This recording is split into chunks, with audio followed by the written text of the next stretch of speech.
सोचो, अगर गॉड सच में एग्जिस्ट करता है तो साइंस अब तक उसका क्लियर प्रूफ क्यों नहीं दे पाई।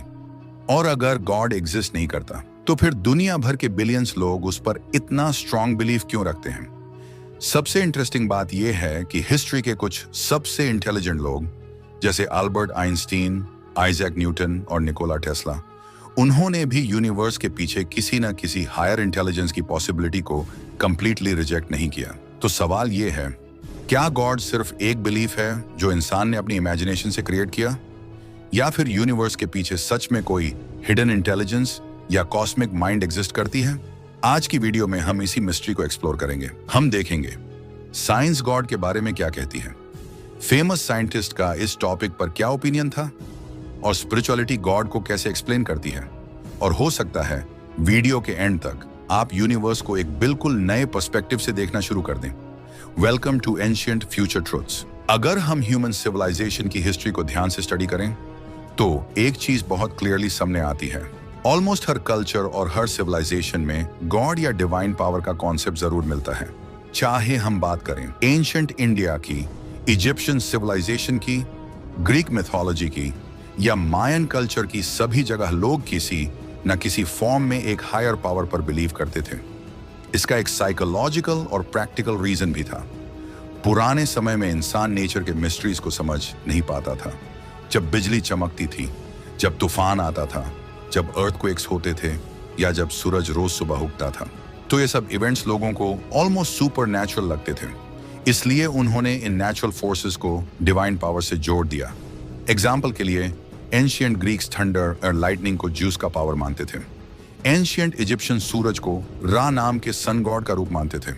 और इंडिया में नेचर की फोर्सेस को अग्नि, वायु और इंद्र जैसे देवताओं के रूप में रिप्रेजेंट किया गया। यानी इंसान हमेशा से यूनिवर्स के पीछे किसी बड़ी और मिस्टीरियस पावर को फील करता आया है।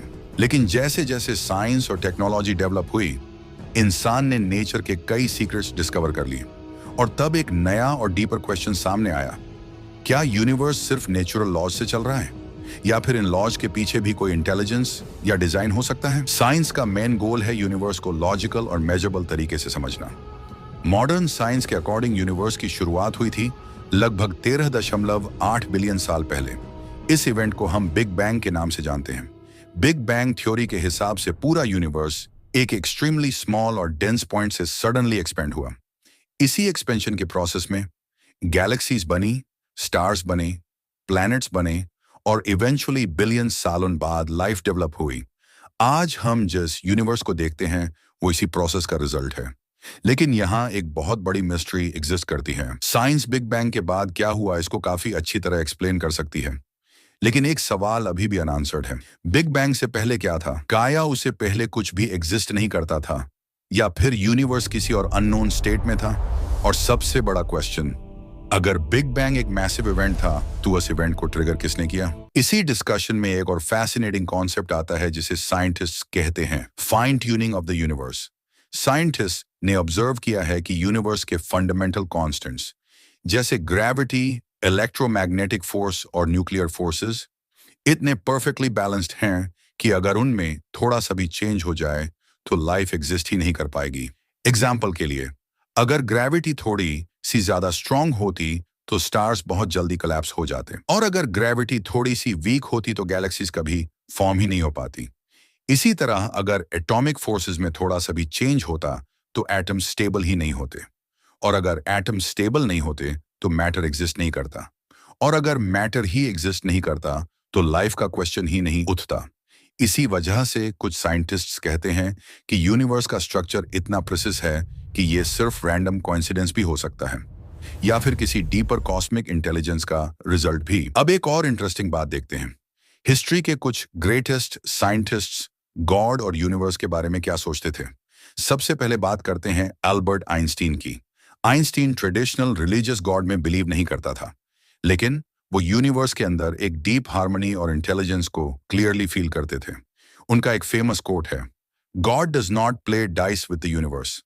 आइंस्टाइन का कहना था कि यूनिवर्स रैंडम कियोस नहीं है, बल्कि यूनिवर्स एक डीपली ऑर्डर्ड सिस्टम है जिसमें हर चीज मैथमेटिकल लॉज के अकॉर्डिंग काम करती है। अब बात करते हैं आइजैक न्यूटन की। न्यूटन ने ग्रेविटी और मोशन के लॉज डिस्कवर किए जो मॉडर्न फिजिक्स की फाउंडेशन बन गए। लेकिन न्यूटन सिर्फ साइंटिस्ट ही नहीं थे, वो थियोलॉजी और बाइबल का भी डीप स्टडी करते थे। न्यूटन का मानना था कि यूनिवर्स का डिजाइन इतना कॉम्प्लेक्स और अनऑर्गेनाइज्ड है कि उसके पीछे एक क्रिएटर जरूर होना चाहिए। निकोला टेस्ला भी यूनिवर्स को एक मिस्टीरियस इंटेलिजेंट एनर्जी सिस्टम की तरह देखते थे। उनका कहना था कि अगर हम यूनिवर्स के सीक्रेट समझना चाहते हैं तो हमें एनर्जी, फ्रीक्वेंसी और वाइब्रेशन के टर्म्स में सोचना होगा। यानी साइंस के कुछ सबसे ब्रिलियंट माइंड्स यूनिवर्स को सिर्फ मैकेनिकल सिस्टम नहीं, बल्कि एक डीप मिस्ट्री के रूप में भी देखते थे। अब अगर हम स्पिरिचुअलिटी की बात करें तो स्पिरिचुअलिटी गॉड को बिल्कुल डिफरेंट तरीके से एक्सप्लेन करती है। एंशिएंट इंडियन टेक्स्ट जैसे उपनिषद्स और भगवत गीता गॉड को किसी ह्यूमन लाइक सुपर पावर की तरह डिस्क्राइब नहीं करते। उनके अकॉर्डिंग गॉड एक यूनिवर्सल कॉन्शियसनेस है, यानी एक ऐसी कॉस्मिक इंटेलिजेंस जो पूरे यूनिवर्स में प्रेजेंट है। उपनिषद्स में एक कॉन्सेप्ट आता है, तत् त्वम असि, जिसका सिंपल मीनिंग है तुम भी उसी यूनिवर्सल रियलिटी का हिस्सा हो। यानी स्पिरिचुअलिटी के अकॉर्डिंग ह्यूमन कॉन्शियसनेस और यूनिवर्सल कॉन्शियसनेस कंप्लीटली सेपरेट नहीं है। इसी वजह से मेडिटेशन और स्पिरिचुअल प्रैक्टिसेस में लोग डीप इनर अवेयरनेस एक्सपीरियंस करते हैं। कई लोग क्लेम करते हैं कि मेडिटेशन, जिसे हम ध्यान कहते हैं, उसके डीप स्टेट्स में उन्हें एक स्ट्रॉन्ग फीलिंग ऑफ कनेक्शन और यूनिटी फील होती है। स्पिरिचुअलिटी का कहना है गॉड को लेबोरेटरी एक्सपेरिमेंट से प्रूव नहीं किया जा सकता, गॉड को सिर्फ इनर अवेयरनेस और एक्सपीरियंस के थ्रू समझा जा सकता है। तो अब सबसे बड़ा क्वेश्चन फिर से सामने आता है, क्या गॉड सच में एग्जिस्ट करता है? साइंस के पास अभी तक गॉड का डायरेक्ट प्रूफ नहीं है, लेकिन साइंस ने यूनिवर्स के जितने सीक्रेट्स डिस्कवर किए हैं, उन्होंने उतने ही नए क्वेश्चंस भी क्रिएट किए हैं। स्पिरिचुअलिटी कहती है कि गॉड कोई थियरी नहीं, बल्कि एक एक्सपीरियंस है। हो सकता है सच साइंस और स्पिरिचुअलिटी के बीच कहीं छुपा हो, और हो सकता है फ्यूचर में जब साइंस कॉन्शियसनेस और यूनिवर्स को और डीपली समझे तो हम एग्जिस्टेंस के कुछ और बड़े सीक्रेट्स डिस्कवर कर पाएं। अब मैं आपसे एक सिंपल सा क्वेश्चन पूछना चाहता हूं, आप क्या सोचते हो? क्या यूनिवर्स के पीछे कोई हायर इंटेलिजेंस है, या सब कुछ सिर्फ रैंडमली नेचुरल प्रोसेसेस का रिजल्ट है? अपनी ओपिनियन कमेंट्स में जरूर शेयर करें।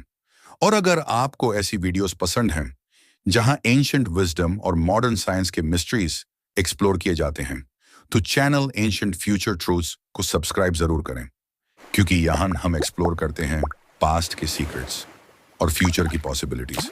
मिलते हैं अगली वीडियो में।